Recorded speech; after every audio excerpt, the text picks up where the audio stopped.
লালপরি আর নীলপরি দুই বোন এক ঝলমলে জাদুর বনে বাস করত।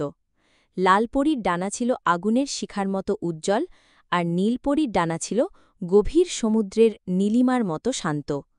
একদিন বনে নেমে এলো ঘোর অন্ধকার। মায়াবী ফুলগুলো শুকিয়ে যাচ্ছিল, পাখিরা গান ভুলে গিয়েছিল। লালপরী তার তেজ নিয়ে এগিয়ে গেল। আমি আমার আলো দিয়ে সব ঠিক করে দেব।